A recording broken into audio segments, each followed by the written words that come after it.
कलम के सिपाही साहित्य सेवा मंच पर आपका हार्दिक स्वागत है।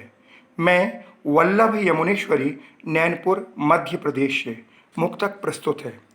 यदि हो भावना विस्तृत सारी वसुधा अपनी है।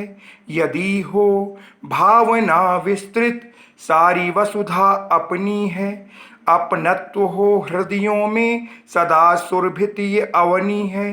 अपनत्व हो हृदयों में सदा सुरभित ये अवनी है। हृदय से हृदय ही मिलकर पुलकित होंगे यमुनेश्वरी। हृदय से हृदय ही मिलकर पुलकित होंगे यमुनेश्वरी। मुझे तो अनवरत माला समरसता की जपनी है। मुझे तो अनवरत माला समरसता की जपनी है। दूसरा मुक्तक। किसी से अपनत्व है मुझको जो मधुरिम गीत गाता है। किसी से अपनत्व है मुझको जो मधुरिम गीत गाता है। मन में यदि विकलता हो मुझे संबल दिलाता है।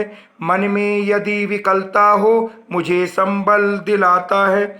गतिमान करे सृजन पथ पर बारंबार यमुनेश्वरी। गतिमान करे सृजन पथ पर बारंबार यमुनेश्वरी। उसकी प्रेरणा पाकर चेहरा खिल ही जाता है। उसकी प्रेरणा पाकर चेहरा खिल ही जाता है। मेरी कविता का शीर्षक है मुक्त छंद। जड़ता चाहे समाज में हो, व्यक्ति में हो, अभिव्यक्ति में हो। जड़ता चाहे समाज में हो, व्यक्ति में हो, अभिव्यक्ति में हो, सृजन की परिधि को सीमित करती है। सृजन की परिधि को सीमित करती है। यही जड़ता यदि आ जाए कविता में, यही जड़ता यदि आ जाए कविता में, छंद के बंध की मात्राओं से अनुबंध की, छंद के बंध की मात्राओं से अनुबंध की, वैचारिक अंतर्द्वंद की, वैचारिक अंतर्द्वंद की, तो बंधन युक्त कविता हो जाती है भावहीन। तो बंधन युक्त कविता हो जाती है भावहीन। भाव होते हुए भी जब प्राथमिकता छंद को दी जाती है, भाव होते हुए भी जब प्राथमिकता छंद को दी जाती है, तथाकथित समीक्षकों की विहंगम दृष्टि, तथाकथित समीक्षकों की विहंगम दृष्टि सिर्फ मात्राओं में खो जाती है, सिर्फ मात्राओं में खो जाती है।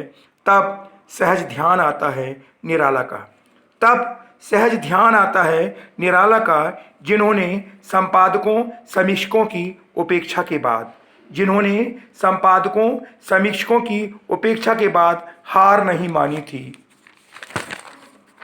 निराला ने किया था छंद बंधन मुक्त काव्य का स्थापन। निराला ने किया था छंद बंधन मुक्त काव्य का स्थापन। पर विडंबना देखिए, आज फिर काव्य पर बंधन बढ़ रहे हैं। पर विडंबना देखिए, आज फिर काव्य पर बंधन बढ़ रहे हैं। मात्राओं वर्णों के नित नए शब्द जाल में रचनाकार उलझ रहे हैं। मात्राओं वर्णों के नित नए शब्द जाल में रचनाकार उलझ रहे हैं। ठीक वैकासिक समांकों की तरह यमुनेश्वरी, ठीक वैकासिक समांकों की तरह यमुनेश्वरी काव्य की मिथ्या परिभाषा लिख रहे हैं। काव्य की मिथ्या परिभाषा लिख रहे हैं। धन्यवाद। आप इस चैनल को सब्सक्राइब कीजिए।